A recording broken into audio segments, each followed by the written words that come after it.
পূর্ববর্তী আওয়ামী লীগ সরকারের পরে যে প্রেক্ষাপট, তাতে বাংলাদেশের সরকার একটা মেরুকরণের মধ্য দিয়ে যাচ্ছে। আগে বাংলাদেশে একরকম বলয়ে ছিল বিশ্বের, এখন আরেক রকম বলয়ে আছে।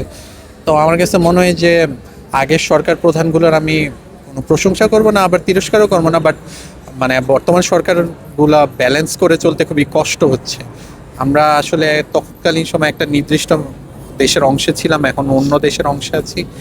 তো এই যে আমরা দেখতেছি যে ইরানে আয়াতুল্লাহ খামিনি মারা গিয়েছেন, অ্যাটলিস্ট আমি যতটুকু শুনেছি, আমি শিওর না যে উনি আদৌ মারা গেছেন না বেঁচে আছেন। তো আমাদের দেশের প্রেক্ষাপটে বলতে গেলে বাংলাদেশ মোটেও প্রস্তুত না কোনো সামরিক হামলার জন্য। 50 বছরে যে পরিমাণ দুর্নীতি হয়েছে এই দেশে, সেই তুলনায় আমরা যদি মানে সিঙ্গাপুর বা মালয়েশিয়ার সাথে তুলনা করি, এই দেশটা আমাদের যে ভৌগোলিক অবস্থান, আমরা ভৌগোলিকভাবে কিন্তু অনেক শক্তিশালী। আমাদের একদিকে সুন্দরবন আছে, আরেকদিকে আমাদের বিশাল সমুদ্র বন্দর আছে।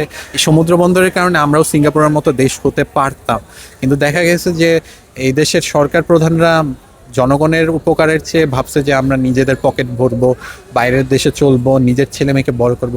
কিন্তু তারা ভুলে গেছে যে আপনি যদি নিজের ছেলে মেয়ের জন্যই লাক্সারি বা ভালো পরিবেশ তৈরি করতে চান, তাহলে জনগণের আগে উপকার করতে হবে। দেশের জনগণের যদি উন্নয়ন না হয়, আপনি জীবনেও আপনার ছেলে মেয়েকে যতই গোপনে সিঙ্গাপুর পাঠায় দেন বা আমেরিকা পাঠায় দেন, কখনো তার উন্নতি হবে না। দিন শেষে তার পরিচয় ওইটাই থাকবে, সে বাংলাদেশেরই নাগরিক। আর শোক অবশ্যই জানা যায়, কিন্তু অবশ্যই সরকারের এইখানে হয়তো বা কোনো পলিটিক্যাল এজেন্ডা থাকতে পারে, বা বিউরোক্রেটিক কোনো চিন্তা থাকতে পারে যে আমরা অমুকের পক্ষে বলতে যেয়ে যদি অনেক অমুকের বিপক্ষে দাঁড়ায় যায়, তাহলে এটা মনে হয় খারাপ হবে।